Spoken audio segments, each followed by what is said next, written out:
Hey guys, welcome back to Pistons Talk Podcast. Hope you guys are having, I almost said Sunday. Hope you guys are having a great Tuesday. We're joined once again by Sean Murphy, friend of the show. Sean, how you feeling, man? Anthony, feeling much better, doing good. Thank you so much for having me on and for having me back on. Sorry again to everyone for Sunday, but excited to be back talking hoops. Yeah, it should be a fun show. I'm glad you're better, staying hydrated because, those cramps are no joke. I mean, we saw LeBron James get carted off. Paul Pierce, but I don't really know if Paul Pierce was a cramp. It was more of like I crap myself. But I promise I did not have the Paul Pierce moment. But I will say, you think you're drinking enough fluids. Always drink more than you think you need to. That's the lesson I learned the hard way, especially on those hot days. But you know what, man? It's always good to be here talking hoops with you. And no cramp in the world's going to keep me from doing that today. Let's go, baby. yeah, let's get into it. Should be a good show. I wanted to start the podcast with Trajan Langdon. He talked to the available media, and I wanted to kind of get your overall reaction with him saying that he wants to use Jaden Ivey in a variation of a Karis LeVert as a backup point guard.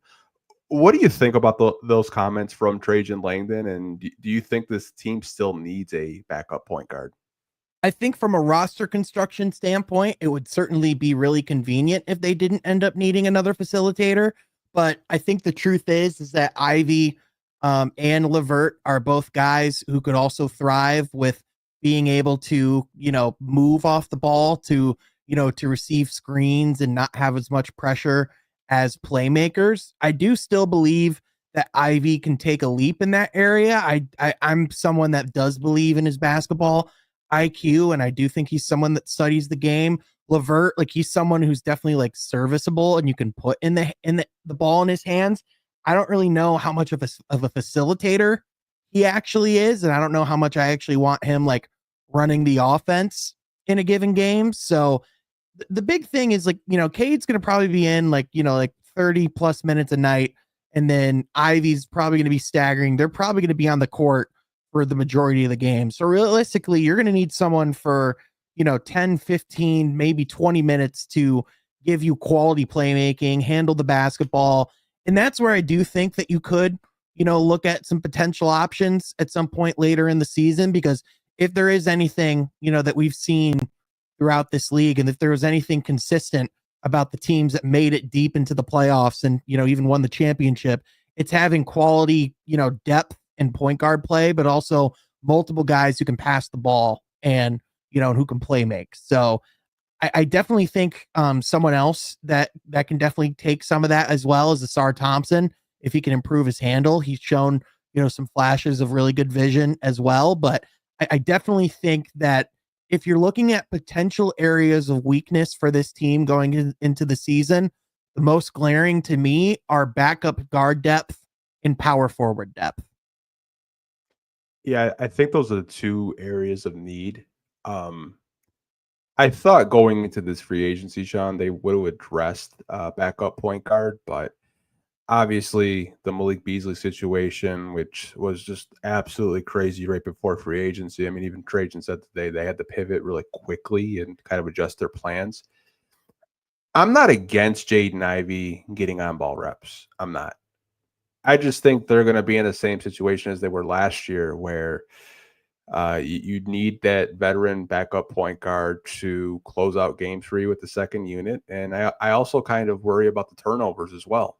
I thought Dennis Schroeder, when we acquired him, he was playing next to Cade Cunningham and kind of being that veteran guard that I think a lot of fans were kind of just pounding the table for. But maybe they can make it work with Karis LeVert and Jaden Ivey. I know Karis did do a little bit of ball handling in Cleveland, but I don't know how much he actually did, because I'm not going to sit up here and act like I watched all 82 games of the Cleveland Cavaliers or even dabbled into the Atlanta Hawks this season. Right. I mean, I can't really, I probably wouldn't be able to listen to a Hawks game because their play-by-play guy's voice freaks me out every time I hear it. Because it's Dominique Wilkins is the OG though, but their play-by-play guy, man, his voice is just so unique. Every time I listen to it, it kind of freaks me out. But kind of circling back, maybe they do acquire a backup point guard. I don't really know who's available. Maybe you have a reunion with Monte Morris. I think it would be good. He's a low turnover guard. I know it just didn't work here because of injuries, and he was injured for a majority of his time here. I think he played like maybe 1 or 2 games before we offloaded him to, I believe, Minnesota it was. But I mean, Mhm. hopefully they do address the backup point guard, because I do feel like it could come to bite them in the ass this season, where maybe Jaden Ivey's just a little bit tired, or maybe Karis LeVert doesn't have it that game. Just having a veteran out there to lead your second unit, I think, is really important. Yeah, he had Levert had almost 3.5 assists to 1 turnover ratio last year between his 2 stints, which is pretty solid. He's one of those guys where I think he's kind of like a jack of all trades, but like a master of none. He's someone that can do a lot of things for your basketball team, even if he's not necessarily going to be elite in one of those areas. I would definitely say scoring is his specialty, but like I definitely think he's someone where you're not gonna like be like pinching yourself that he has to handle the ball at times throughout the game. But you know, it is a vote of confidence in Ivy and his playmaking for sure to be able to say, oh, we're fine with Dennis Schroeder walking. I mean, don't get me wrong. There's not a world where Detroit, could pay Dennis Schroeder 15 million plus like Sacramento did to come in and play their backup point guard role. But at the same time to, not really push or, as of right now, not really like look very deep elsewhere in the point guard market. To me, that does say that they do have some real confidence in Ivy's ability. Yeah, I mean, I was just never really a big fan of the staggering last year. That's just my opinion. I just didn't really like it. I like that Jaden Ivey was out there. I like that he was playing and he wasn't being benched for a guard that was afraid to shoot the basketball. But I mean, I honestly think that, like, if you do get one, maybe someone in summer league really impresses you. If you really want to be on the cheap, signing like a G League or just Right. two-way someone, maybe you could do it that way. But hopefully we're not sitting up here like February talking about like what backup point guard they got at the deadline again, because like that's what we're talking about. We're talking about, oh, we got Dennis Schroeder. Hopefully we can keep her around here long term. But the Kings want to pay him like he's a franchise point guard. But the Kings are going to king, I guess, at the end of the day. Yeah, the Kangs are gonna Kang. That is most definitely for sure. But I would say like the nice thing about having like a Cade Cunningham is the fact that he can play with a pretty high usage. I imagine his conditioning will be better going into next season as well. And then from there, like again, you do have like a pretty decently versatile roster where guys can do some different things. So hopefully this isn't something that we look back on and go, man, it really is an issue. But like like I do think at the same time, like people underestimate like how important Dennis Schroeder really was to that playoff run. Like I almost forgot that he was the one that, that hit that go ahead shot for Detroit to snap the 17-year playoff streak. Like, like Ivy hit some clutch shots last year. Cade hit some clutch shots last year, but Schroeder has shown throughout his career, like he is comfortable in big moments. Yeah, I mean, I thought he was this is just my opinion. I thought he was the second most impactful player during those playoffs. When Cade didn't really have that number 2 option, like some nights it was Tobias, Tim got high, but Dennis Schroeder kind of turned back the clock, kind of looked like FIBA Germany Dennis Schroeder out there, just hitting big shots. And like you got to look at him as a career like 3-point shooter. He's not really known as like a sniper out there, but man, like when the pressure's cooking, he delivers. And like I don't really think that's something that the Pistons can straight up replace. Like I know Trajan said, like, Karis can kind of fill into that Dennis Schroeder role. I'm not entirely sure if I agree with that, because I feel like Dennis Schroeder's, like, for the money for what they got him last year, one of the best backup point guards in the market, and you traded the second round pick to acquire him. But I mean, we'll see how the Karis LeVert, Jaden Ivey, backup point guard roles kind of work. I'm just not too confident sitting up here thinking that it's a long-term solution, and maybe we see reports sit there looking for a backup point guard come trading deadline. Yeah, and I mean, if you look at the if you look at their if you look at their stats, so I was looking at playoff numbers, but I mean, like, Schroeder was pretty big time in that playoffs. He had like he was 12.5 points a game. His effective field goal percentage was almost 60%. He shot almost 50% from three that series, which That's I mean, insane. yeah, that is nuts. So, just absolutely cold blooded, but, definitely wish him nothing but the best in Sacramento. I think he came in and really maximized his time in Detroit, which I think is a big part of him getting that contract. Yeah, I mean, I'm all for players getting paid. I just don't know what to make of Sacramento's team, Sean. I just don't. Yeah. I don't know how you are trying to build Bulls West out there and thinking it's going to work. Yeah. In the Western Conference, man, like good luck. Maybe you're a play-in team. I saw a tweet about a month ago. Forgive me, I don't remember who it was from, but it said the Kings really turned Tyrese Halliburton and De'Aaron Fox into Zach LaVine and DeMontis Sabonis, which is just one of those things where as you look out, you go, oh man, that is brutal. And Keegan Murray hasn't exactly looked super impressive over the last season or two. They don't exactly have a whole lot of financial flexibility given how not great they are. I just, yeah, I don't necessarily know how much faith to have in them when they clearly showed this last year that they haven't quite moved on from being the old Kings. Yeah, I mean, as long as they have that owner, I don't really think that they're ever going to get out of the Yeah. dumpster that they're in. I mean, like Mike Brown's the coach of the New York Knicks. Like, didn't see that one coming. Yeah, I did. Like, that's such a thing. I like a New York Knicks thing to do. Yeah, it really is.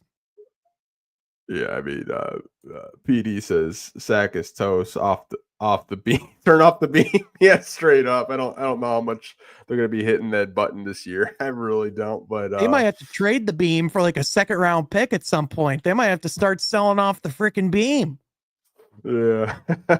Rock Howard today. Look who's back. Yep, they missed you, man. Can't keep me down, damn it. We here. No, it's honestly like just kind of wrapping up this this segment. I know Jeremy had left a comment. Going to be tough getting a veteran point guard to come here for 10 to 15 minutes a game. There's just not enough minutes. I tend to agree there where it will be tough to get a veteran point guard to come here. Maybe the front office assumption is having Jaden Ivey back. You don't feel like you need one, but just my opinion. I don't know about you, son. I'd like to have one, even if it's just like a veteran minimum guy. Maybe he doesn't play every game, but he's there just in case of emergency if it's not working with the Carousel or Jaden Ivey. It's one of those positions where you would rather have too many than not enough. Like if you can have as many guys who can run the offense, who can handle the ball, who can, make sure things are being facilitated and are in order. Like I think just especially as we've seen, the turnovers be an issue over the years. And I think the expectation should be that that's improved upon this year. I think that the expectation should be that that's like, like a growth element in Cade's game. But, for a team that pushes the pace, that plays fast, that, that is still young, they are prone to making mistakes. Like that is still something I think is going to be a struggle from time to time. So I definitely think that, especially for a guy like Ivy, where historically one of his biggest problems has been for a player who's super fast, he sure seems to not be able to keep up with his own speed sometimes. And that can cause some sloppy turnovers, some mistakes, some things that you look at like in live action and go, what are you doing? So it's definitely it definitely is not a low risk bet from Trajan. Like you're definitely, like taking a bet on your players, but at the same time, you understand in the modern NBA with salary flexibility, as some teams are just saying to hell with flexibility and lighting money on fire. You understand why Trajan want to be patient with that and see if he can get away with saving some of that flexibility. Yeah, everything you said, I think is just right on the nose. Like, hopefully, Jaden Ivey and Karras can kind of just be those lead guards, and the turnovers are low, and it's not a situation where we're shooting ourselves in the foot where we look at the box score and there's 15, 20 turnovers, because last season, almost every game, Sean, like we were, 10, 15, 20, 25 turnovers some nights because we just didn't really have a second unit guard that could like really, come in and close games, or just down the stretch of Cade getting blitzed in a situation, which I assume Cade's going to get better with handling the rock and being more of a decisive playmaker at the end of the day. But I wanted to transition into one of the players that we signed, Karis LeVert. As you're wearing that Michigan hat, we're going to be talking about some Michigan guys. So, Mhm. what did you like about this signing for the Detroit Pistons? Yeah, I think as far as for a player that you can pivot to, given the circumstances that came at the 11th hour, I think that they got a guy who, as Trajan said, gives them a lot of optionality. He's someone that can fill a lot of different roles. Is someone who's been through a lot of different experiences. He's played on winning teams. He's played on losing teams. He's gone through a lot of those really difficult trials in the beginning of his career with some of the health issues. He's someone that's seen pretty much everything that you can see in this league. And on top of that, like he's very even keel. And I would say like both production on and off the court, like I think he's someone that like you mostly know what you're getting out of Karis LeVert. And I would say that this is kind of a good opportunity for him where he both can solidify himself like a pretty substantial role, but he also isn't necessarily asked to come in and carry the world or do too much. Like I think it's kind of like kind of a perfect sweet spot. Now, I do have questions about his health just because he is a guy that has only played like over 70 games, like 2 seasons out of his 8-season career or 9-year career. Some of that's been health issues at the beginning of his career, that really weird was it a fractured ankle or it was like a dislocation? It was like a really weird injury that he had. But then on top of that, just some weird ankle stuff and things that come up. But at the same time, like I don't necessarily know if he's a guy that like if he's like missing, like 10 plus games, or like I don't know if that will hurt Detroit every single night. Like you hope it's on weaker nights. But I would say like with Karis, it's interesting because he's kind of being talked about as a replacement, for the backup point guard role, but he's also kind of a replacement for Malik Beasley. He's really not quite either, and that's why I think this team is so interesting with the roster that's constructed. Is even Trajan said today, I don't like he doesn't know definitively if this team's going, if this team's better, and that's kind of where I'm at right now too. Is it's not necessarily better. I don't even know if it's necessarily worse. It's just different. Like the way that they're going to have to go about things is a little bit different. And I think you're going to have to like hope that you get like 70% of your 3-point production from LeVert and Robinson combined that you got from just Malik last year, not even factoring in Hardaway. Yeah, I mean, this roster is 100% different. I mean, like what Malik Beasley did last year, I don't think no one thought he was going to hit 300 threes in a season in the role that he had. And I'm not saying that Duncan Robinson or Karis LeVert are going to hit 300 threes in a season because we just don't know, right? Yeah. I think the one thing with Karis that I'm intrigued with is he's a little bit taller than THJ. And I Yep. would say he's a better defender than Tim Hardaway Jr. So I think defensively, he's a little bit better. And just kind of looking at his last couple of seasons in the NBA. So in 22-23, he played 74 games. 23-24, he played 68 games.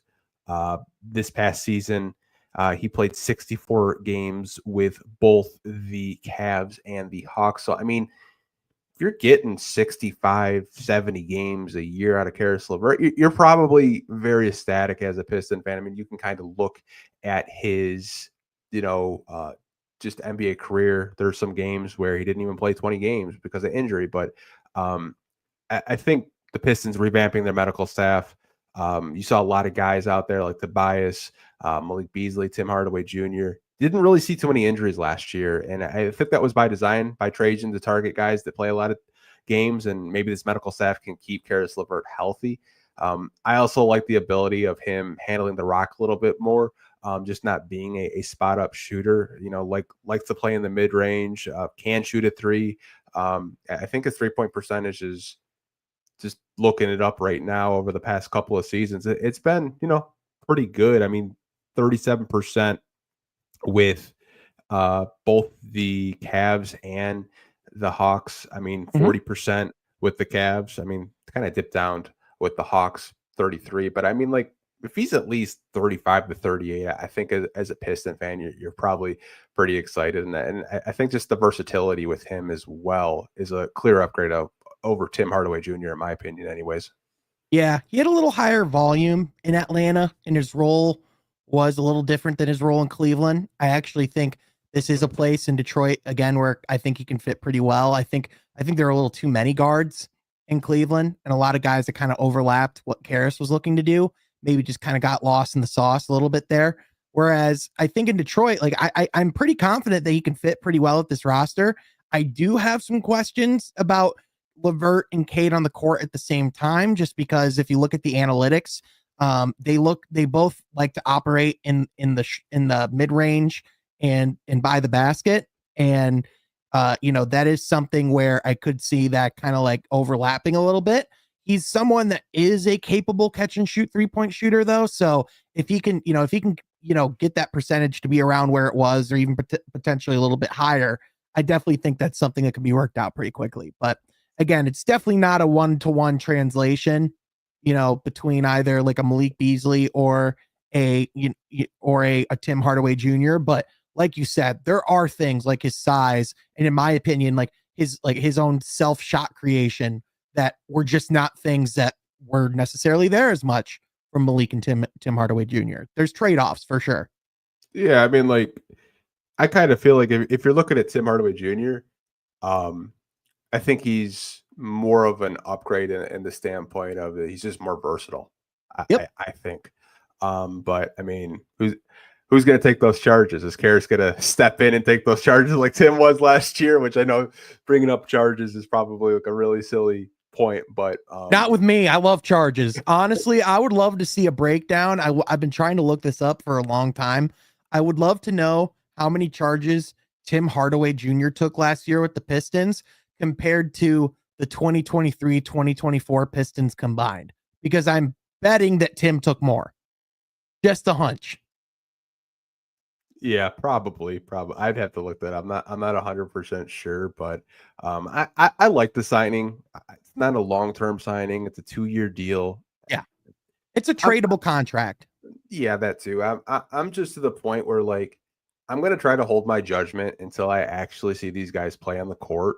Yeah. I don't want to watch a bunch of just highlights and tape and film on these guys and just make an assumption when, Karras could have a completely, different role under JB.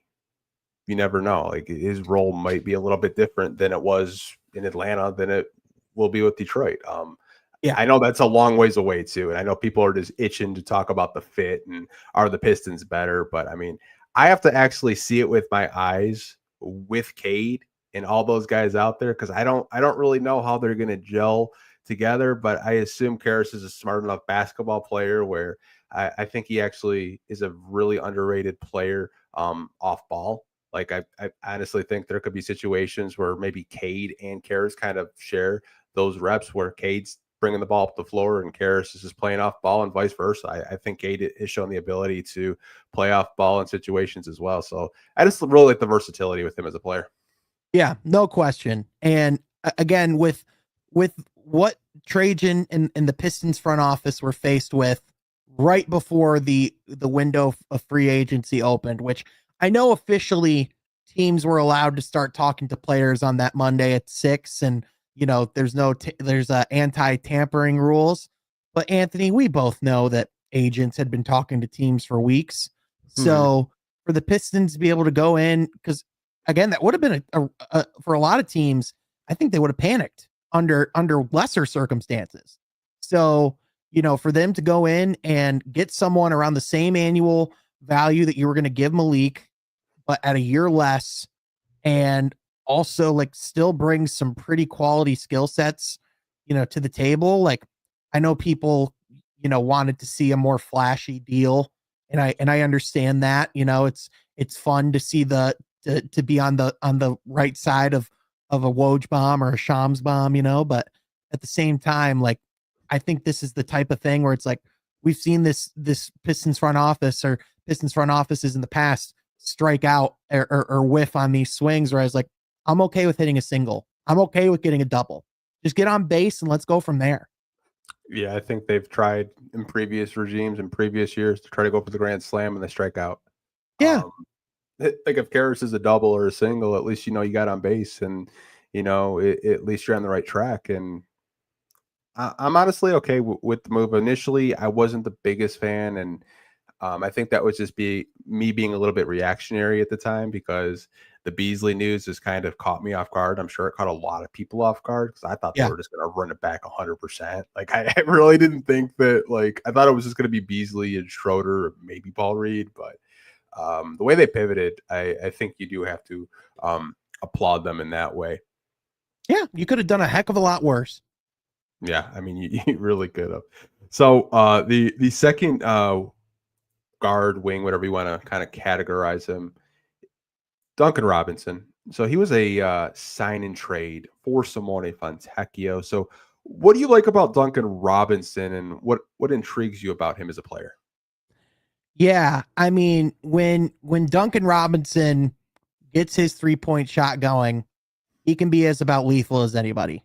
One of the most memorable playoff runs over the last decade, in my opinion, was Duncan Robinson's flamethrower run when he was in the bubble, just completely out of the blue, just launching threes from the Disney World parking lot and just draining them in really high pressure, high elevated situations. And the thing that like stands out to me about Robinson is, like if you ever hear him talk, it's very apparent he's a super smart guy. His basketball IQ is really high. And again, he's played in those elevated situations. He's played in 2 NBA finals. He's been in heat culture and knows the standard that it takes, for to be excellent day in and day out. Like I think the things that Duncan Robinson does well, he does really well. And if you talk about like the contract at first, you see the numbers of 3 years, 48, and you're like, for Duncan Robinson, that's pretty steep. But then the terms of the contract start coming out. I believe only 2 million of the second year is guaranteed. And then I think it's even less than, I think none of the third year is guaranteed. I believe that's a team option. I could be wrong. I think it's an option on one of the sides. It's like a very flexible contract when you look at the terms. Like the Pistons really aren't like aren't on the hook for a lot in the grand scheme of things beyond the first year. So I brought up this point, we talked a little bit about this on Sunday as well, but I think it's worth, just like re-mentioning here is in Duncan Robinson's career in Miami, he's played with some really good players. Mm-hmm. But he's probably only played with like one really good playmaker, like one really good point guard, and Goran Dragic. Outside of that, I can't really name anyone else. Can you? Like Jimmy Butler maybe was the second best playmaker he's played with. Yeah, it's honestly kind of crazy when you look at those Miami Heat teams and some of the rosters that were making it to the NBA Finals. It kind of just shows you how good of a coach Spo is of getting Duncan Robinson and Bam and Jimmy and all those guys to the NBA Finals. But to kind of like circle back to like your comments, so 2.1 million for the second year. Shout out to Koo. Didn't even know he was watching. And then Yeah. non-guaranteed the third year. So yeah, I mean, like essentially it's just a 1-year deal. And like Yeah. if it doesn't work, it doesn't work. And I think before those details came out, myself and a lot of Pistons fans, we were crashing out. It was And steep. respectively so, because we saw the 3 for 48. We're like, damn, that's a lot. And then like the details come out, and you're like, okay, that's not that bad. And like if he does well here, which I think he will, I think losing a motion shooter like a Malik Beasley and getting a Duncan Robinson, I'm not saying it's a replacement, but I do think the one player that's probably going to benefit the most is Cade Cunningham of having a Duncan Robinson to pass the ball to, coming off screens. And the one thing about him that he's like kind of like really sneakily good at is just like getting to the basket and finishing. Yeah, Like he's gotten a lot better at that over the years. yeah, it's kind of like an under the radar like type of skill, and he's taller as well. I mean, I believe he's 6'6" or 6'7". Mhm. Last time I did look up, I mean, you kind of just look at his threes in Miami, like you mentioned that bubble year, 270 threes made. So I mean, he maybe he could kind of turn back the clock and get close to 300. I mean, that would be fantastic. Maybe he Yeah. can kind of just have the green light like Malik Beasley had here. Yeah, I think he's definitely going to have the green light. I think where a lot of the trepidation, I think the reason why a lot of people, when they see that number, just start to kind of have, those hesitancies, so to speak, is because of the fact that when he isn't shooting it well, there was those stretches in Miami where he was just straight up out of the rotation, like mainly in the 2022-23 year, which I believe that wasn't the year they made the finals. That was the year before they made the finals, right? Yeah, I think so. But he wasn't in the rotation for like a lot of that year, and after he signed that big contract, and wasn't necessarily viewed, to be worth that contract in Miami, which I think is definitely fair to say. But he's one of those guys again where when he has a shot going, he can definitely hit it at a high clip. He's definitely never someone that you're going to look at and laud for his defense, but he definitely brings length. He's a high character guy.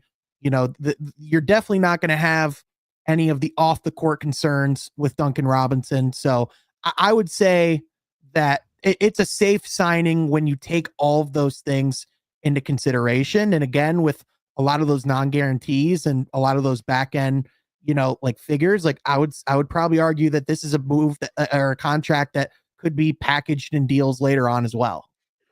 Yeah, I mean, like a lot of the deals since Trajan has got here, they're like 2, 3 year deals. It's no long term money. It's not a lot of long term commitment, and I love the contract. Yeah. I'm not entirely sure who does the contracts for the Detroit Pistons, but they need a raise. PD was just saying it in the comment section. Like the moves are just very like I'm not going to push all my chips on the table. I'm going to give myself a little bit of flexibility if I need to get out of them, and I think that's the right approach by Trajan Langen and company in the Right. front office. What I believe Michael Blackstone's their salary cap guru, or kind of like their specialist on the, in the organization. I'm not sure if he's actually the one like printing up the language, but like it does like I don't recall Troy publicly saying or Joe publicly saying that they had a guy whose sole focus was salary cap. Like I don't think that was a thing in years past. And like you said, like really the only player that Trajan Langdon has committed to long term is Cade Cunningham. That's it.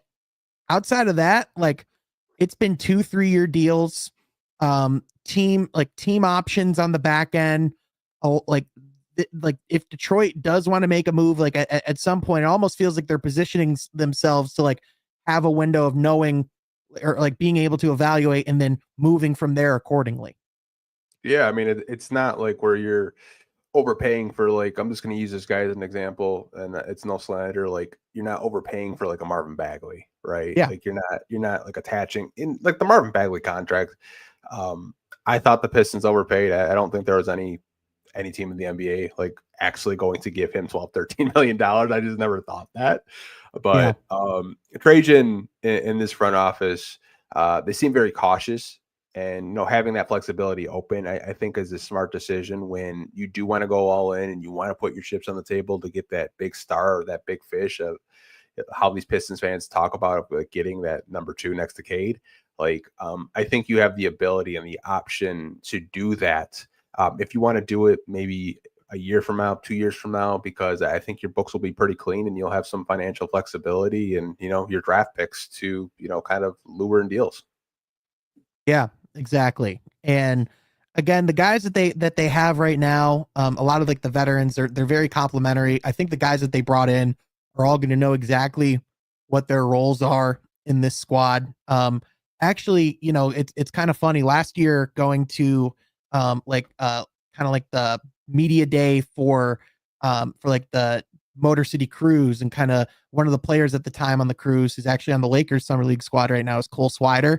And he was obviously with Miami in their G League program for quite a bit, and he actually talked about how helpful Duncan Robinson was for him as far as talking about the mechanics of shooting, the like the ways you can be good as a movement shooter, the ways that you can, like get yourself a spot in the league. So I think I've already seen firsthand, just like some players talk about how much of a resource that he's been for them. And, like I think of guys like Chaz Lanier, if he can study Duncan Robinson and, be tied at his hip coming into the league, that's probably as good of a mentor as you can have for as far as a 3-point shooter. And especially as a guy who's a late draft, like a late rounder, and in his case, undrafted player carving a role for himself in this league for a decade at least. Yeah, I mean, I think there's a lot of players that will benefit from playing with him. I wonder, and this might be very optimistic, if he can help Jalen Durham become a better passer and get him the ball in his shooting pocket more in triple handoff situations, because you kind of look at Bam Adebayo and how he played and how that was Bam's one of his favorite targets, if not his favorite target. I wonder if Duncan can work with Duren and just his timing, because Duren showed flashes all this year of being a pretty good passer out of the dribble handoff situation. I kind of wonder if Duncan can help Duren become a better passer this season. Yeah, I mean, if there's anyone who is detail oriented and is as like meticulous about the process of those types of things, I'd imagine Duncan would be one of those guys. And he probably has worked with a lot of the, younger bigs as they're learning in Miami to kind of go through those things and learn, like how to be a shooter's best friend, so to speak, when you're in those DHO situations. So I definitely think that that's someone that if I'm JB Bickerstaff, I'm probably one of the first days of training camp setting some time just for those two to work together. Yeah, I mean, I'm not comparing like a Bam to a Duren. I mean, you can kind of draw similarities in terms of just like dribble handoffs and just the way like their frames are. And I know I'm sorry I'm bringing this up, Sean, but the shooting in the summer, I know it's Andre Drummond-esque, but it's good to see him actually, practicing a mid-range jumper. I know we talked on your buddy Ledgy's podcast about him developing a mid-range jump shot, and I think that would be huge in his arsenal. It would really open up his game and players around him as well. And I will say, I probably have more faith in a Jalen Duren implementing that into his game than an Andre Drummond, because I cannot say with confidence what the Pistons player development plan was during Drummond's career, but I don't think it was necessarily very well regimented. Whereas like with Duren, he's still so young and he's doing a lot of these things at like the beginning points of his career. Like he has a solid form that he's working off of. Like the 3-point shot, we'll see, like when he can actually implement that into his game in the NBA level. That's something that takes a while. But if he can even just get, like extend his shot out to the elbow, or just, out like to the free throw line area, and like not have to play right in the paint each and every time, like even that's just a massive weapon that we've seen guys like Bam really excel with. So yeah, the more that he can like become a multifaceted scorer and be a threat in ways where guys can't just camp down near the paint and can open up more opportunities for guys like Asar while they still might not necessarily be great 3-point shooters, I think just the better it makes their offense run as a whole. Yeah, I'm really intrigued to see his development this year, because I had reached out to the guard whisperer who he's training with right now, and he said, yeah, like that mid-range jumper's in there. He's like, we're working on it like every day. So I mean, it's something that he's working on this summer. I mean, you've heard former Pistons and his former assistant coach Rasheed Wallace said, yeah, he's got a face-up game. They just haven't really unlocked it. I mean, our guy Eric Vincent, he's taking videos pregame, and you see Duren just kind of work up on that face-up game, those elbow jumpers, those 12 to 15-foot jumpers. So I think it's something that he's been working over the past year behind the scenes, and maybe he just really wants to perfect it before kind of showcasing it in an actual NBA game. Yeah, if you want to talk about the areas that Jalen Duren can earn himself a lot of dollars, it's by expanding that jump shot and becoming a better and better rim protector. The more he can do both of those things, the more zeros he's going to have behind his check. Yeah, exactly. Especially with, contract extensions coming up, and whether or not he's going to extend this summer, or maybe it goes to restricted free agency and they have those conversations that way. Like if he adds a good mid-range jump shot, you're right, his payday could go up, and I would love that for him. I'd love to have a stretch five on this basketball team. I know we're rambling for a little bit, but there was a trade actually a couple of minutes ago. I don't know. I was wondering if you saw that. Yep. Yeah, the Kelly Olynyk going to the Pistons Spurs. legend. It's a sneaky good move for the Spurs. I like it. No, that's a great pickup for the Spurs. I like that a lot. Not a very high cost. Now you have kind of like two decently solid bigs in Luke Cornett and Kelly Olynyk, one who can stretch the floor. And, we saw in his time in Detroit, like he's a solid, vet who's a good vibes guy who's, solid with the guys in the locker room and can give you decently consistent play. So, yeah, I think that's a great fit, especially if you play him alongside Wemby, if you bring him off the bench, like he can do a lot of different things. So, yeah, good. And they didn't really give up a whole lot either. So, no, good for the Spurs. I mean, it's just kind of a low-key move. I didn't know he'd be moved twice in the offseason. I thought the Wizards were actually going to kind of be fun this year, but I think they still will be fun because they do have a lot of vets. But I hope he didn't look for an apartment in Washington. I hope he did. I hope he saved himself some time. Yeah, I hope he did too. Washington is actually a really nice state in the summer, in the fall. In the winter, it's dreadful. Don't go to Washington in the winter. Well, I will say, like, watching the Wizards, like I covered one of the Pistons Wizards games towards like the end of the season. I think it was the one right before they had the scuffle, because it was like, or no, I think I went to the one where it was chippy, and then the second one it was a lot more calm. But anyway, the Pistons, like they kind of whopped the Wizards in that one, but even just from the moves that they made, then they looked a lot more competent and looked like they were heading in a better direction. So I actually feel pretty good about the Wizards moving forward, especially they moved off of Jordan Poole.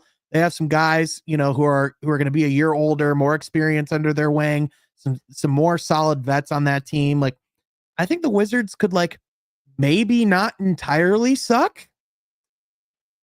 Dare I say? I think they're a team that I'll say this. I think they suck. I mean, I think they could push for that last play-in spot. I really do. Me too. With all the vets that they have, like CJ and Chris, in the young draft picks that they have, and Alex Sarr, I honestly think that they have a really good nucleus out there. And I think kind of like how we saw the Pistons bring in veterans, I think the Wizards could have that type of jump. I'm going to say something. I know it's an inside joke between me, you, and Leggy. I would probably have the Wizards higher on my totem pole than the Toronto Raptors. That's just me. That's just me. I don't really buy the Toronto Raptors. The Raptors, the elite of the Eastern Conference. I mean, they're dancing in practice now. I'm higher on the Wizards than the Raptors. Maybe I'm crazy. I don't know. Hey, if it comes down to a Cupid Shuffle contest, you know who to pick. Yeah. Cupid Shuffle, man. I haven't heard that since middle school. That's hilarious. Oh man, you're making me feel old today, man. You know what makes me feel old is that Ron Holland's birthday was the other day. Mm-hmm. And it's like Ron Holland is 20 years old. I was like, wait a minute. I sat down and did the math. Ron Holland was born after the 2005 finals. So we have a player on the Pistons who was not even alive when the Pistons were last playing for championships. That is depressing.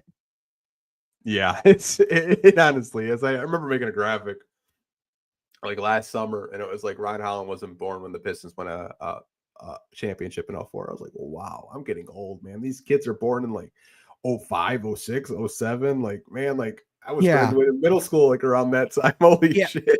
The real sobering one was when they were like, Jalen Duren is the first player to be born after LeBron was drafted. I was like, oh no. Oh no. Yeah, that's how you know we're getting cooked. We're getting older up here. Just a tad, yeah. I know free agency isn't over, but I want to ask you this question. And you said earlier you don't really know, but do you think the Pistons will be better this season with these additions, with Karis LeVert, bringing back Paul Reed, and adding Duncan Robinson? So I'm going to say yes, but as Trajan said, today as well, is I do think like if they are going to be better, a lot of it is going to rest on those young players. And I can understand why Pistons fans would have trepidation because like in the years past, we heard from like Pistons front office regimes that if we're going to see improvement, it's going to come from the young players. I think what Mhm. this front office has done a little bit better than the ones of the past is supplementing this team with capable veterans who can contribute on a night in night out basis. But it is definitely like if the goal is to advance in the playoffs and to go to the next round, like I do think it's like fair to acknowledge that that is a risk to expect like just this group mostly untouched with just a couple of switches to make. Now, I definitely think like I'm going to lean towards the fact that they do improve just because I think it's possible that Cade can have like a first or second team all NBA caliber campaign. I do think that Asar Thompson, healthy and after a full off season, is going to be a better player. He's like Trajan even said today, but I already knew in the back of my head that guy had to have been living in the gym this summer and just working his butt off. I'm really interested to see what Ron Holland looks like in summer league and just to see because not even to say that like you necessarily can take a whole lot, but if he's dominating summer league, that's normally a good sign because that means he's progressing well and that means that he belongs on that highest level NBA action. The more he improves, the better this team is. So it's definitely like one of those things where like like I think it's fair to acknowledge that the front office is taking a risk, but I can also understand the reasons why they have that faith, and again, like worst comes to worst, I still think Detroit could be in a position where they can make a move by the deadline and find someone potentially if they want to go and bolster their roster and try and find someone else. But I don't think it's crazy to say that like the Pistons can improve by a couple of wins next year. I think Vegas had them at 45.5 wins on the over under as of right now. Yeah, it's funny. That was like actually one of the topics that I had next. We're gonna talk about the. I'm It's all so good. sorry. Damn it. It's all good, man. It's all good.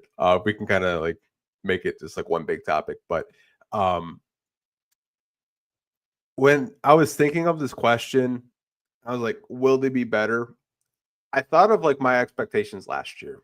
And my expectations last year were 32 wins because I Yeah. thought that would be you're doubling your win total and maybe you get a couple extra ones. But they tripled their win total and can't say development today. There we go. The development curve that JB Bickerstaff brought in, players drastically got better in a very short amount of time. Mm-hmm. I tend to believe another year with JB Bickerstaff, another year of just really focusing on internal growth and internal development, and Trajan like really wanting Jaden Ivey to get better. Asar having his first full off season, and Trajan had mentioned that Asar got a lot bigger, like muscle wise.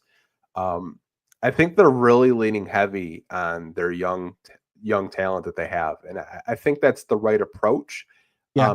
You look at teams like the Oklahoma City Thunder. I mean, they're a prime example of not really blowing up their roster because an available superstar became available. Obviously, they traded for SGA, but at that time, they really didn't know what they were getting. They just liked his potential. I think you have that franchise guy in Cade. Jaden Ivey showed in a very short time span in 30 games that he was starting to figure it out. I was really impressed with the SAR this year, not having a training camp, coming back from blood clots and getting acclimated very quickly. Isaiah Stewart became one of the best backup centers in the league, just being a great rim protector. Jalen Duren, after the first, 25, 30 games of the season, started getting better at protecting the rim, more effort. I think they will be better, John, because a lot of these young guys really developed with this coaching staff, and you're bringing in two more vets in Karis LeVert and Duncan Robinson, and bringing B-ball Paul back, Paul Reed. I think the locker room is probably going to be similar. Who knows if we're going to get those videos with the championship belts again. But I mean, like, I honestly think like 45.5, I think we're talking about 45, 50 wins. I think Vegas thinks the Pistons are going to be good too. Yeah, no question. And I think that especially when you look at the Eastern Conference as a whole, I think a lot of those games in theory should get a little bit easier with, some of those teams kind of taking a step back. And then, also you just look at the path, like, for Detroit, like you said, with a lot of the teams that they can kind of look at as like examples, like even like the Pacers, who I would say is like another team that Detroit can kind of look at as like inspiration. When they went and made the Pascal move, like they didn't necessarily rush into that. They waited, a decent while. It was after they had their run in the in-season tournament, which, by the way, I think that's kind of something that Detroit can capitalize upon as well. But even then too, it's like they waited until it was the right deal. And if you really look at what they gave up for Pascal, it wasn't much. It's turned out to be very, very team friendly for the Pacers. And the other aspect as well is, like, I'm really glad you brought up the JB Bickerstaff point, because if you really think about it, the only young guys on this team that have even ever had the same coach 2 training camps in a row are Cade and Stewart at like the beginning of their careers. Otherwise, like, a lot of these young guys have had to learn a brand new system or have had to start essentially a new program from scratch coming into training camp. So for a lot of these guys to actually come in and not unlearn a lot of what they've done, but to actually build upon what they've been doing, I think is something that is absolutely massive. Like, it's not the NFL where it's like all this completely different scheme, and like mostly like they play a lot of the same sets and it's just a lot of different terminologies. But even just from like knowing what your expectations are, knowing who's in charge and how they want things to be done, and having that consistency and that continuity to build off of, is just, the fact that the Pistons have that stability, I think is just something that really leans into them doing better next year too. And if you look at JB's time in Cleveland and just historically throughout, his coaching career, a lot of times he generally has his record improve over time, not go the other direction. Yeah, I don't think it's going to be like a Stan Van Gundy situation where they went 44-38 and then they didn't make the playoffs. Right. But that was due to injury. But even when Jaden Ivey got hurt, this team still found a way to win basketball games and, play really good basketball down the stretch in February, March, and April. So I think the JB element is another reason why I think this team will be better. And having consistency, that's not something these young guys have had. You mentioned it, 3 coaches in 3 years. You're having the same coach that you talk to any of those players. I know you did this year in the media room. They love JB Bickerstaff. They're ready to run through a brick wall. And I think all those young players really need, Sean, is consistency. And I think they have a coach that they love playing for. And I think this locker room is probably going to be the same as it was last year in terms of them all getting along and just love playing with each other and growing together as a team. And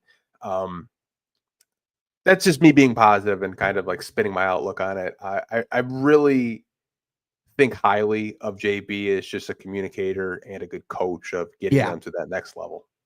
I think one thing that really helps of, like, obviously, like, losing Malik as like a personality in that locker room, I think that's one thing that's kind of underrated. Is obviously we think of the 3-point shooting and that production, but he was a great leader and a great locker room guy for this team too. But I think that's why still having a Tobias Harris going into this season is still really big. Like, I know a lot of people, look at that position, and that is absolutely a place where Detroit can potentially find a star player to slot in. And that makes a lot of sense to play alongside of Cade Cunningham. But there's something to be said about having that locker room presence, that veteran leadership, and just that guy in the locker room that everyone can look up to and still like lean on. Like, I think the reason why I'm fairly confident that they can still carry on those vibes and bring that camaraderie forward is because they still have one of their, central leaders and one of their, kind of like rock hard, like foundational players like a Tobias in that sense. Yeah. I mean, the 45.5, like what were your expectations last year? Mine was 32. Yeah, I remember saying if they got to 30 wins, that would be a successful season. Like, I think I was around like the the 27-28 is kind of my expectation. Like I really thought that it was going to take a lot for them to overcome some of the psychology of that season that they went through. Yeah, I think I was under the same just opinion, but I mean, they won 44, going to 45 and a half. They think the Pistons will win one more game, but I mean, they got them the 6th seed. I think the East Mhm. is going to be you'll see some teams, maybe Philly gets their shit together and gets healthy. I don't know about that. Yeah. Maybe you have a surprise team that was, kind of in the bottom of the standings. Maybe Charlotte figures it out. They got better this offseason. I don't really know. Maybe Washington's one of those surprise teams, Toronto, but I still feel pretty confident that the Pistons will at least be a top 7, top 6 seed in the Yeah. East next year. Yeah, even like the Norman Powell move, like I don't know if that necessarily moves the needle a whole lot for Miami. Like they're better. I wouldn't say they're like worlds better because they went and got Norm Powell, but it's still I definitely would say after kind of that top 3, it's still pretty open from there as what the standings are going to be. But I don't think it's unreasonable to expect the Pistons to be near the top. And I think, in this Eastern Conference, like I don't want to plant eggs of things that could come back to haunt me, but I do think it is one of those things where it could be a cause for concern for the Pistons to be a play-in team in this conference, barring any major injuries or things like that. Yeah, I mean, Orlando's obviously going to be a lot better. Boston, I think, will still be competitive. I just don't know where they're going to be seated. I think Indiana, well, no, in Indiana, they'll probably be a playing team and upset somebody. Like Yeah. I could totally see that. And who knows, just Hallie come back for the playoffs and just kind of recreate magic all over again. Wouldn't that be something? Man, if you're the Pacers though, like after you already risked it the way you did this last playoff run, if they risked it again and played with fate and lost, I think their president would be ran out of town like 3 times over. Like that would be some hell to pay. But I think to your point, like I think Boston is probably like I still think they're good enough to be like right on that edge of like 6 seed or like top playing team. Like Charlotte, like if LaMelo stays healthy, they made some decent additions. Who knows what they can be? Philly, I have absolutely no clue what to think of them. Toronto's paying their team like they think they have a championship squad. And then Milwaukee, obviously with Giannis, he can't rule them out either. But it's one of those things where it's definitely not nearly as deep of a conference as it was last year. But that doesn't mean for a team like Detroit that you can take any of these teams lightly, night in, night out. No, absolutely not. Hopefully, we get a easier schedule to start off the year because last year's was brutal. Oh my gosh. Seemed like every other day we're playing Boston. Yeah, Playing Boston, literally. like Yeah, Indiana, Cleveland, Boston. Like we literally just played nonstop, like the best teams in the league. yeah, we got the gauntlet straight away. I mean, I guess that's what we get for tanking on purpose with Monty Williams. But I mean, it was like a whole thing with that schedule. I mean, maybe the Hawks are better. I don't know. They've had a really good offseason getting Kristaps, getting Nikhil Alexander Walker. They got younger, more spacing. Still have Dyson Daniels. I mean, that could be a team that could be top 6 seed in the East as well with a Yeah. reshaped roster over there in Atlanta. I still have some questions about their health overall. Like I just still think it's a lot to expect Kristaps Porzingis to be in the lineup. So like, I still have some questions about like their center depth there, but even then, like, bringing in like a Nikhil Alexander Walker, having some of the young guys that they've drafted, like at the very least, this is like the best defensive team that they put around Trae Young. So in theory, that should just automatically make them a better team. Yeah, it should. I know we're talking about like the under overs, man. I'm ready for October already. Like Oh, it's only same July. here. It's only July. We haven't even had summer league yet, which we'll have a summer league game this week, which I'm really excited for. Yep. And that's our next topic, and I wanted to transition into it. And final topic of the podcast. So I wanted to ask you, what storylines are you going to be looking for this summer league for the Detroit Pistons? Yeah, I think it's threefold. I think first you want to see the new shiny toy in Chaz Lanier, so to speak, and just see, like what he's capable of. I know he's a great movement shooter. It'd be great to see some of that in action, but I'd also love to just see some, some on-ball stuff and just see how he does with some of his defensive reps too. I want to see, like what Lanier's disposition is like and just kind of how he carries himself. I look less at like percentages and how players perform in like the box scores. I look more at like how they carry themselves, the way they go about doing some of their things, if they're forcing what they're doing, if they're playing within the flow of the offense. It's very hard to tell like which players will actually be good or not, but like stats don't always carry over, but habits generally do. So those are the things I really like to pay attention to. Bobby Klitman, I think, is like one of the most interesting storylines just because we really didn't get to see him at all last year. And I remember he was kind of the guy that everyone was raving about coming out of Summer League. That just kind of shows, by the way, just, like how unpredictable Summer League can actually be because it feels like you can see one thing in Summer League and then you could get a completely different thing when October comes around. But this is to me like a pretty big, proving ground for Bobby to prove, can he play in the NBA? Because if he struggles here, not to say that that's like the end of his opportunity making the rotation, but that surely doesn't bode well. That surely isn't a great sign or a great implication of whether, he's NBA ready. And then finally, like with Ron, like I want to like let Ron cook, especially in those first couple of games. I imagine, in the first at least two or three games, he'll be able to play. If he's out there, let's see what Ron can do. He's had a full year under his belt, and the times that he's been able to, kind of handle the ball and, like get to the cup and finish around the rim. He's shown to do some pretty interesting things and has been pretty fun to watch. Like, let Ron be unleashed. He's probably not going to have a lot of nights where he's going to be able to do that in the league. And I think this is like one of those areas where it's like, give Ron the ball, put him in open space, test his limits, see what are some of those things that like you haven't necessarily been able to uncover yet. So other than that, like there's some interesting players here and there on the roster, but like if you want to talk about like what are the most relevant storylines to the Pistons going into the summer and into training camp, those are the things I'm looking out for. When I looked at the roster, the first name I saw was TJ Bickerstaff. Yep. And I was like, is he related to JB? And then I like added Jordan. He's like, yeah, it's my cousin. And I was like, oh, that's interesting. That's cool. So you got JB Bickerstaff's nephew, who's a 6'9" forward on this team. Shout out Jordan, by the way. Shout out, man. So someone had pointed out that Bobby Klitman has actually gained quite a bit of weight. So last summer league, he was 212.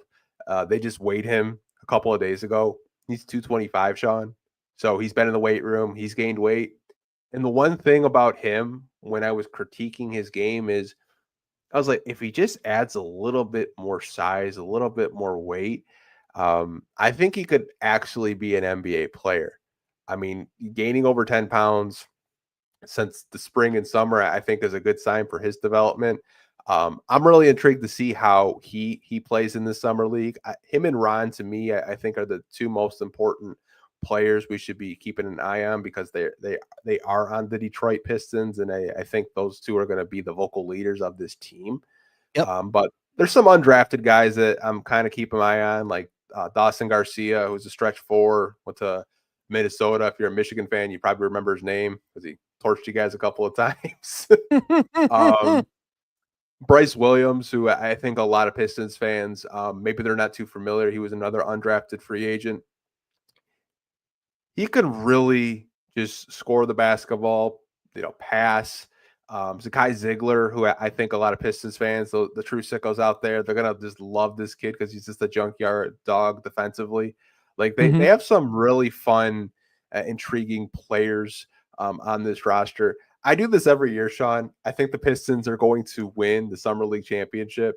If I had if I had $100 every time I said that, man, I'd probably have 1,000 by now because I feel like every year the Pistons have one of the best rosters or one of the best shots to win this Summer League championship. But hey, man, we're gonna have to wait and see. Maybe Ryan and Bobby can bring a chip back to Detroit with them.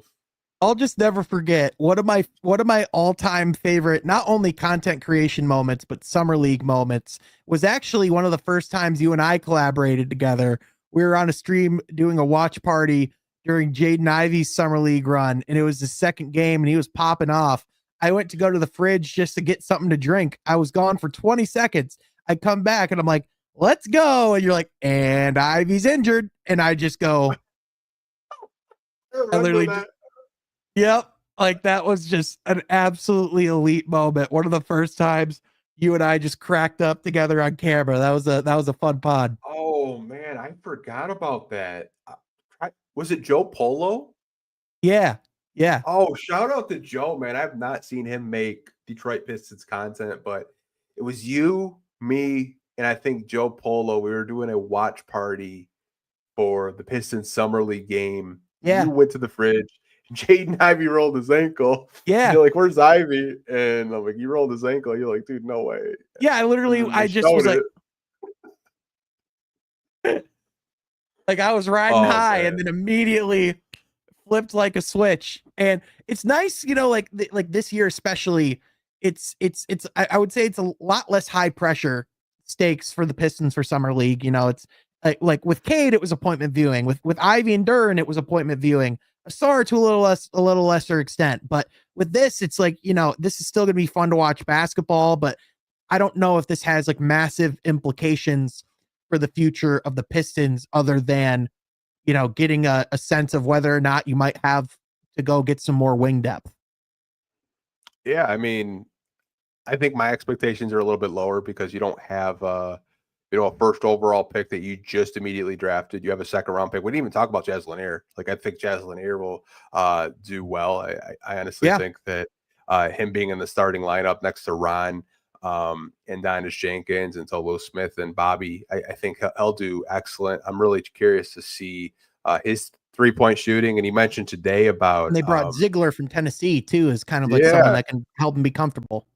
Yeah, his backcourt mate. So I mean, there's a lot to just look at this summer league team and the storylines that'll probably lead up to it.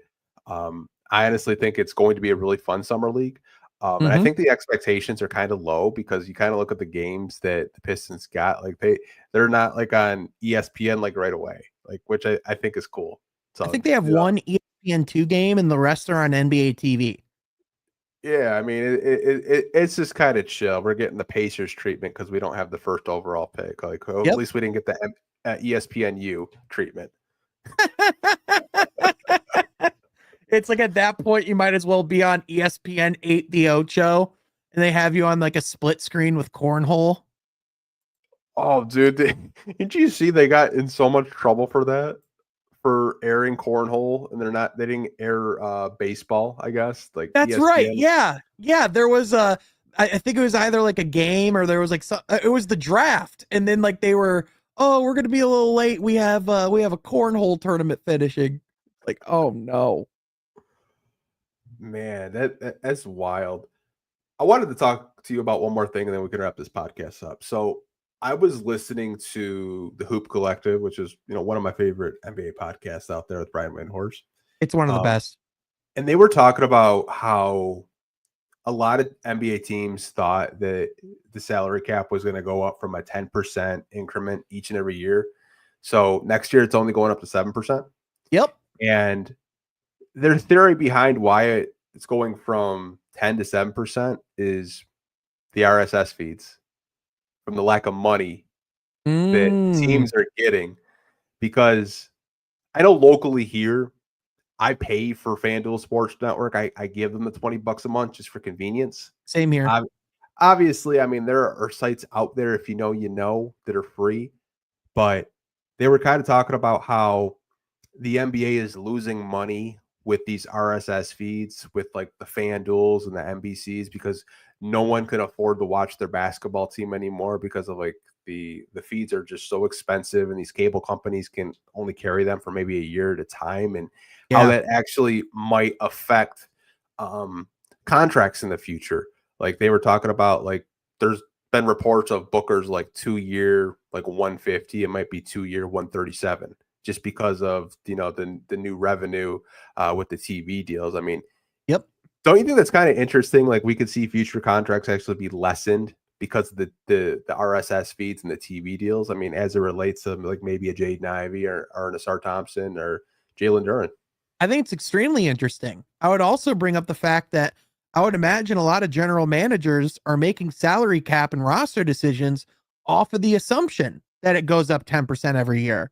And so you might have to see teams make trades and give up players that they don't want to give up because of that. Like that has massive implications in the long term. It's not quite like first and second apron levels, but like when you do factor in first and second apron, it starts feeling like it can. And like you talk about like this isn't just something that's hitting basketball. Like this is pretty much hitting every major sports league outside of the NFL, because with the NFL they're just on, like the national networks like once a week. But like with these, like the RSS thing is very real, man. I don't think it's a coincidence that that you've seen the owners of the Lakers, the Celtics, the Mavericks, like the Wolves, the Suns, like just to name a few, like over the last few years, who have all decided to sell or to transition ownership or to do something different. Granted, a lot of those teams bought in at a way lower price than when they came in, so they've seen their like evaluations just go high super drastically. I don't think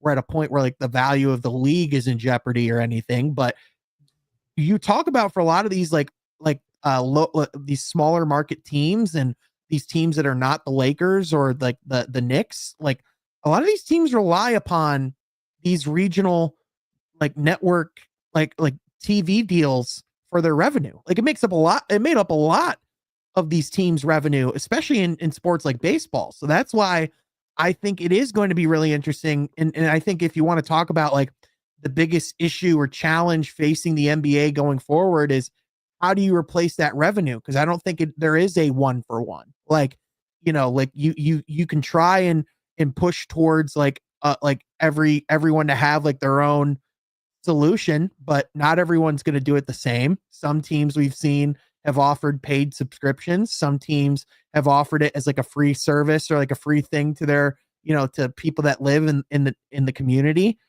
We know obviously the NBA's leaned quite a bit into League Pass, and as someone who uses League Pass, I absolutely love it. But let's be realistic. A lot of casual basketball fans are not going to subscribe to League Pass and are going to use certain other ways to watch basketball online, like you said, for those that know about those.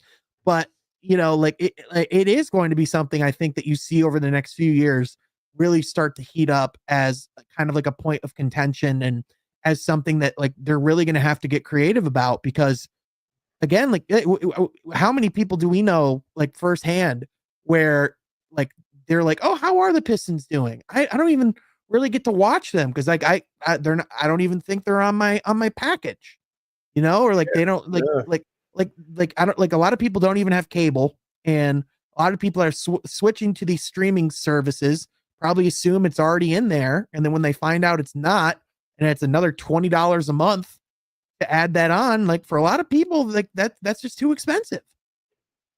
Yeah, I mean it's I found that conversation they were having on the Hoop Collective very interesting. I believe they said that the Dallas Mavericks, now the Mavericks are not the outlier, but the Dallas Mavericks were getting $90 million in revenue from their RSS feeds when Luka Doncic was there. Obviously, they had a star in Luka Doncic, so they were getting a lot of people, watching their games locally. But like, if you have this issue with these feeds and they don't want to, sell them for cheap, and then fans aren't watching basketball, well, now you're making less money. Because a lot of people were like, oh, we're going to have a 10% increase in the salary cap each and every year. 10 to 7 is a big difference. That's a big jump. Like let's say it goes from 10 to 5 because these RSS feeds just got to get out of hand. I mean, we just saw what the Tigers did here locally. Like the Tigers, like Chris Ilitch is kind of, he decided that he wanted to hire, brand new the sideline reporters because, he got his feeds back.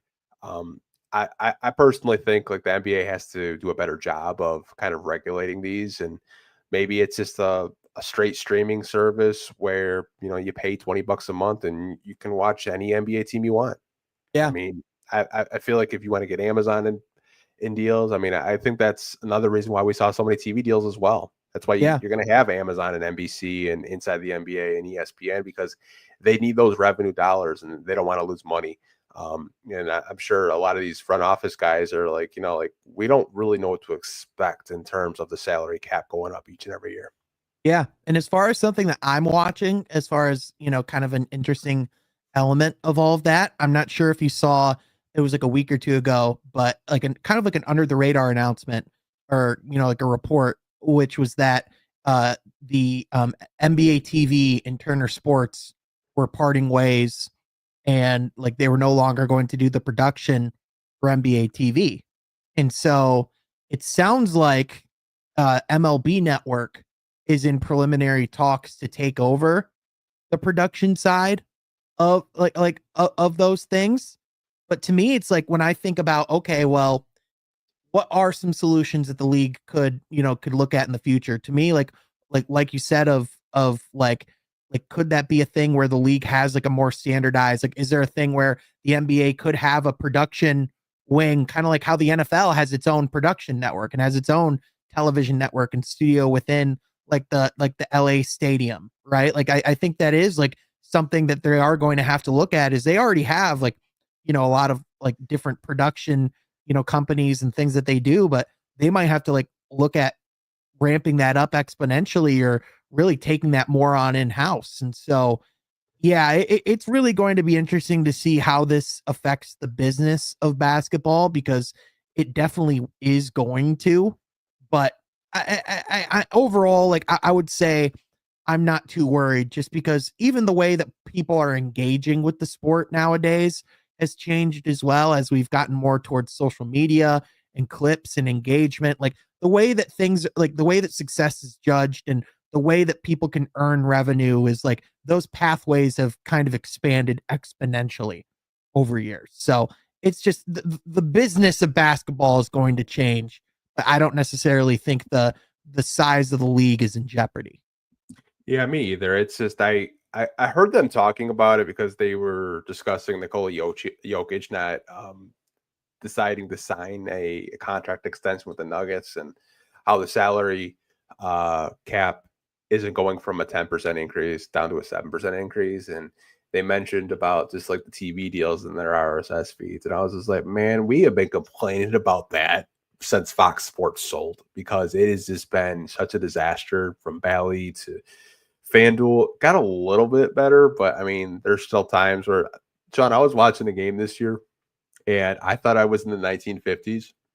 The whole screen went black and they said technical difficulties, and you could hear George and Greg, and it sounded like he had an old megaphone and he's like just doing play-by-play in detail. Yeah, but there was no picture. It was so bad, man. And I don't think it was this season. I think it was last season, where it literally, I think it was like the first month of the season, almost, like the streaming app just wouldn't work during games, and you just couldn't watch if you're a subscriber of like the Bally Sports like subscription service. So it's just really tough. But that's the unfortunate thing, is a lot of these regional networks, they don't have the resources that they used to. They just don't.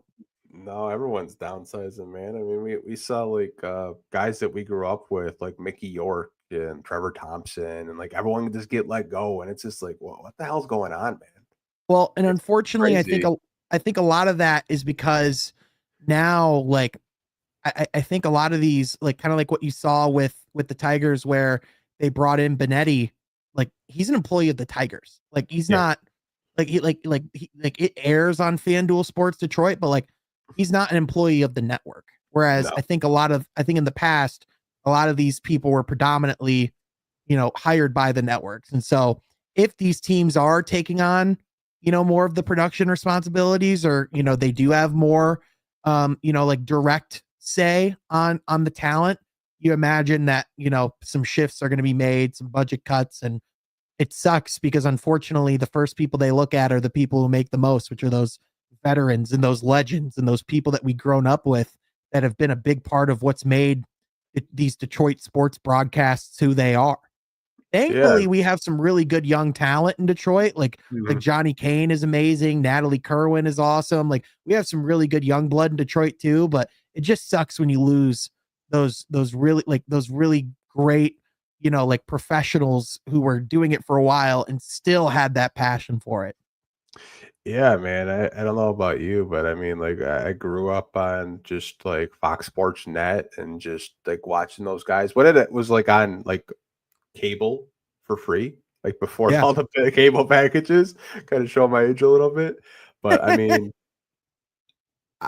I hope that they hold on to some people that work behind the scenes that not a lot of people know about.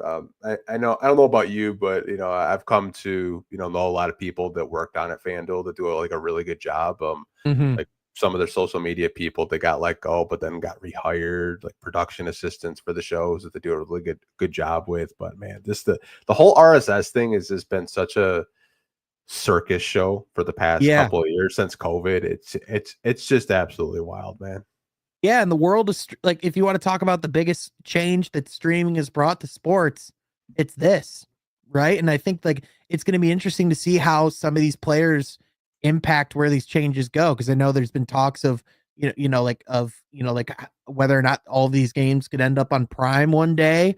There's been talks of like, could ESPN, like I know they're doing a streaming service bundle with a lot of their programming. Is that something that we could look at where they could partner with the NBA themselves? Like I imagine that with all of these streaming services out there and with all these subscriptions, you have to think at a certain point there's going to be a course correction.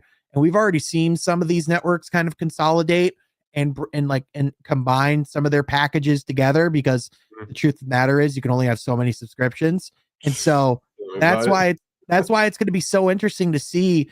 But like that's the thing, is if you even look kind of like relatively at a lot of these other, like league pass equivalent programs, like I would say the NBA is probably the most generous, right up there with the MLB, with how much they charge like a per month basis for league Yeah. pass and for those things. Like do people realize how ridiculously priced Sunday Ticket is? Like Oh, there was literally a lawsuit about it because of how like of how slimy it is and how crazy expensive it is. Whereas like if you think about it, to pay $20 a month to be able to watch every live game in the upcoming season, but also like any game you want of like the last decade. Yeah, that's a good deal. It just is. yeah. I mean, it's funny because I know like sometimes if you buy, I don't know if you guys are gamers, but sometimes NBA 2K will like Yeah. give you a league pass for a couple of months if you're a student. I know there's like a league pass like discount. Um, They have uh, it where if you buy like the Hall of Fame edition, you can actually get a 12-month League Pass subscription along with it. So yeah. honestly, that to me, like that's kind of been the move, is like, because if you kind of factor them together, it's about like, 60 or 70 for the game, which is what it would cost anyway. And then, you save a little bit on League Pass. So that's I a know pretty that. good deal, to be honest. I honestly think, and we could end this podcast after this. I think Netflix is going to be a player in a few years, because Yep. I've seen them recently. I mean, I think they did a WWE event where they live streamed, but they have a lot to catch up with. Because I remember I was trying to watch this WWE live stream on Netflix, and dude, that shit was like in 144p. It looked like I was watching on a calculator. Yeah. But I mean, there's so many streaming services out there. I mean, you got Amazon Prime, Hulu, which is a ripoff. Like when I first signed up with Hulu, it was $39 a month. Now it's almost $100 a month. Fubo, there's so many. I mean, I think I have like 5 or 6 subscriptions myself I pay for every month. It's insane. Yeah, I think I think Netflix is definitely obviously not this media deal because it's already passed, but I think the next media deal, they're going to be really strong players in in those conversations. I definitely think Prime. I think there's a very realistic chance that Amazon could be where the NBA Finals are one day. That would not shock me at all if that was on Prime. But I definitely think the more that at the very least it's going to become like more like multifaceted of cable and streaming, because let's be honest, we're not moving towards, more towards cable. We're moving more and more away from it. Yeah, I don't think I've had cable since like AT&T, and they were the worst because my bill went up every damn month. for no reason. Yeah. And I'm like, I'm done. Like, I think for my internet provider, I have T-Mobile, and it's probably the best internet I've ever had. It goes through cell phone towers, and it's unlimited Wi-Fi and no contract. And I'm like, yo, I'm good. Like, we're good over here, man. No contracts. Let's go. Yeah. I think it even behooved the NBA to like, I know the MLB does this sometimes, but like, I wouldn't even be surprised if we saw more like free games on YouTube or like on social media, like at some point, like who knows, man? What if Twitch at some point just decides, screw it, give us more live sports? I know it's Yeah. technically under Amazon's, umbrella, but it's like if you want to talk about like what are like as far as content goes, what is the most reliable content for these networks as far as getting views? Live sports. Yeah. Like if you know like what people will tune into, it's a live sporting event that matters. Yeah, I mean, I know it's the G League, but I mean, the G League live streams all of their games on YouTube anyways. Like Mhm. they're already doing it. Like, why not? Like if you're the Detroit Pistons, instead of like, because they did some local broadcasts this year with my TV 20, just test like maybe 1 or 2 games broadcasted live on your YouTube channel. You'd be At least surprised how many. preseason. Yeah, you'd be surprised how many people would watch and tune in. Mhm. We know it's capable because Motor City Cruise does it every game. Yeah. So I mean, I don't know, man. I heard that conversation today, and it had me thinking about contracts. And I know me and you have talked about RSS feeds before, and like how it's so complicated and frustrating because I know there are a lot of fans that have the same problem that we do. Like we have to use these illegal streaming sites that have a bunch of ads and a bunch of malware. Or you just kind of get in that chokehold of giving FanDuel or whatever 20, 30, $40 a month to watch your favorite sports team. So I mean, it's just a wild time we live in, man. Yeah, it's everything's changing like by the day, it feels like. And it's one of those conversations that might, to like the casual fan, you're like, why are we talking about what channel we watch the games on? But like if it matters for like any sports market, it's a market like Detroit where it's not the biggest market in the country, where you want to talk about like the best chance of success, especially in some sports where you don't even have as strenuous of a salary cap. Revenue share is a big thing. And Yeah. if you want to talk about like long-term success, and even in a team that does have a salary cap, like to be able to pay the luxury tax, to be able to like, when you do want to take those risks, when you have, say, a coach that isn't working out and you want to be able to pay the remaining 6+ years to send them away. I don't know, just totally hypothetical situations that have definitely never come up before. Right. I hope they get it figured out and just handled before the Detroit Shock become available for us to watch by Yep. 2029. It's given them a couple of years to get their shit together. Talk about an Hopefully, interesting sports business story. What Detroit will have to do to get the Shock trademark name. yeah. The it's funny, the guy that started the women's basketball league, or the WBL, he actually sent me an invitation on LinkedIn to connect, and then I saw the whole Detroit Shock story that Rachel Hotmeyer did for us with CBS Sports, of like how like they might not be called the Detroit Shock because the WNBA just decided to stop paying for that name. So I mean, it'll be interesting to see, man. It really will.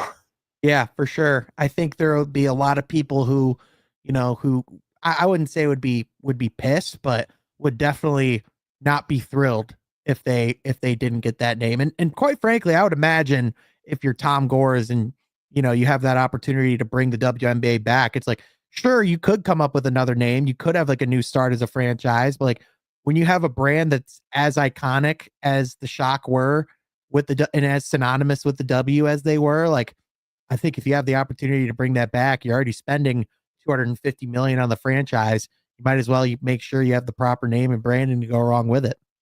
Yeah, I think the guy that bought the rights to the name with the Shock, I think he would probably settle if the WNBA or the Pistons paid him, like if they gave him some money, because he just wants more exposure for his league, because it's basically a G League for women's basketball, Right. which I think is really cool that it's Yeah. here locally here in Michigan. Like they don't really get enough attention, and I don't really understand why. Hopefully they do, but it'll be kind of interesting to see like what happens with the Detroit Shock name. I know last podcast you and a couple other people I saw bought those WNBA Detroit shirts like right away from Fanatics. You guys Oh, just jumped on that like crazy. oh, dude, the second I literally, once I saw the announcement, I was like, is there a shirt? And I saw there was a shirt. I was like, are they available? I saw they were available, added it to cart, done. No questions asked. Made sure that happened without a doubt. I'm just going to answer this question real quick and then we'll wrap it up. Yeah. What level of seriousness did the Pistons ever have in Monk? I think that it was serious, Dan, but I don't really think it was as serious as Pistons fans were talking about on the timeline. And I'll just say that. Yeah. I think I mean, it certainly, I think, was an option that was available to them. I think if, just from my read on the situation, I think if they wanted Malik, they probably could have had him earlier in that process. The fact that it took as long as it did. I also imagine if you're Sacramento that you probably had some, because I still think that would have just been really stupid moving off of Malik Monk to make the room to go get Russell Westbrook, or just because you brought in Dennis Schroeder. So, I just personally think that the longer that situation went on, the less likely it felt that Monk was going to be in Detroit. Yeah, like I like the idea with it, but I think there were two separate things going on, and I think a lot of Pistons fans thought it was one thing. I think the Jonathan Kuminga and the Kings thing was its own separate trade rumor. Yes. And then I think a lot of people thought it was going to be a 3-team trade. I think that the Pistons and the Kings were having conversations about a sign and trade situation with Dennis Schroeder. And I think the Warriors and Kings were having their own individual conversation. And I think what I saw on the timeline is a lot of people were under the assumption it was going to be a 3-team trade, which there was some reporting that from Brett Siegel and other people that cover the NBA nationally and with the Sacramento I think a Warriors Kings. Reporter put something out. Yeah, saying that, it wasn't really that close. And it's sounding like Jonathan Kuminga might come back to the Golden State Warriors anyways, which, hey, man, good luck. That's all I'm saying. Good luck.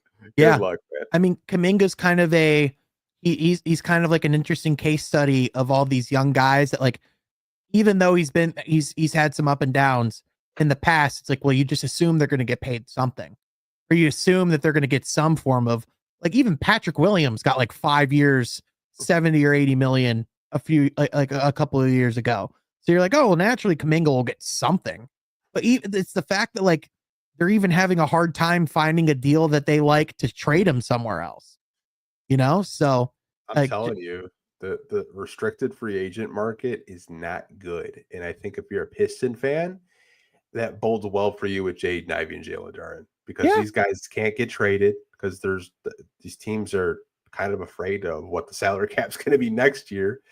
And you might get a pretty good deal for both of those guys on their next deals. Yeah. I think on one hand, while you've seen the amount of revenue going towards players and the amount of guaranteed money go up, especially at the top for these players, I think what you've really seen is the middle of the league's salaries just completely getting cannibalized. And look no further than the restricted free agency market, because I think if you're a player that is too good for restricted free agency, you're not even going to get to a point where you sniff that. I think if you make restricted free agency, there's still kind of some things up in the air and some questions to be answered. And I just think, quite frankly, in this league that has become, for one, a lot more competitive, where a lot more teams can win championships, like 8 teams in the last 8 years. But on top of that, where money just like money matters more than ever. That flexibility to be able, that maneuverability matters more than ever. That's why I don't think teams are willing to, like, make those long-term bets. Or if they do give them like a decent chunk of change, it's only for like a year or two. 3 at the most. Yeah, it's kind of a weird situation, because I would have thought Jonathan Kuminga either got the bag and it was a sign and trade somewhere else, or the Warriors would have re-signed him. Same with Josh Giddey, because like there's a report that he wanted like $30 million a year, and the Bulls still haven't really done anything with that. So we'll even get 20.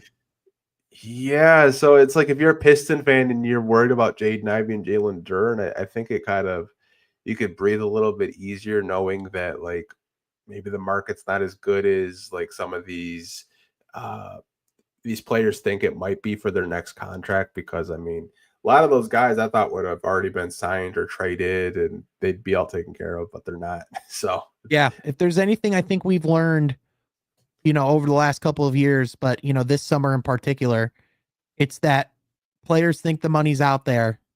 That doesn't always necessarily that ring true. no, man, it doesn't. Even the one Uh, team like Brooklyn who had cap space, they took on Michael Porter Jr. and otherwise they're like, we're good. yeah, We're set. yeah. Yeah, we got our point guards. We got our number one option. We're ready to put our hat back into the 2026 NBA draft. Yeah, we got Danny Wolf. We're finals bound. We're good. Yeah. What about Cam Thomas? Yeah, he still hasn't been signed, and apparently there's no trade market. So it's like Yeah. Brooklyn doesn't want to be committed to Cam Thomas long term. Yep. I think that's what the way I take it. Like they Yeah. haven't signed him. I thought Cam Thomas was going to get like the bag. I thought he was going to get 20 million. He's still not signed. I saw a clip today actually of Tim McMahon, shout out Hoop Collective, but he went on like a Brooklyn Nets podcast and he pretty much said how Cam Thomas is looking to get paid and Brooklyn's not really enthusiastic to pay him.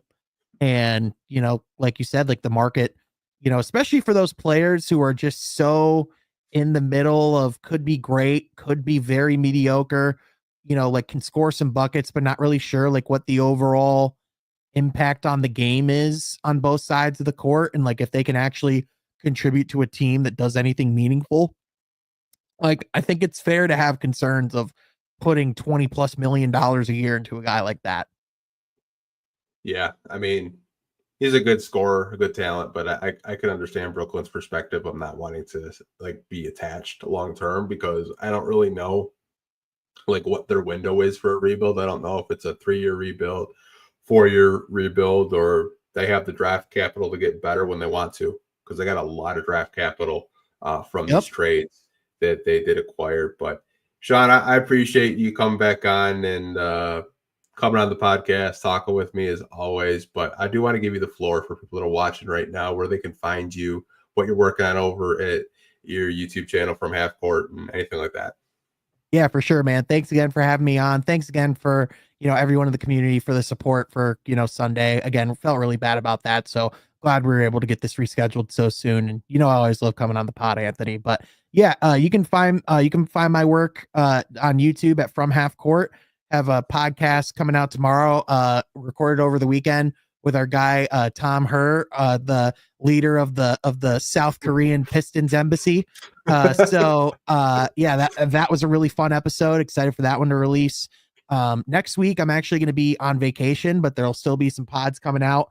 Actually going to be recording tomorrow morning with Omari Sankofa, so looking forward to that. But then otherwise, if you want like any like live updates or anything like that, you can find my Twitter at Sean Half Court. Anthony, I'm kind of pondering something. You think I should bring you think I should bring a portable mic up north with me just in case an emergency comes or I need to record a pod? I'm thinking I'd be kicking myself if I didn't at least have something.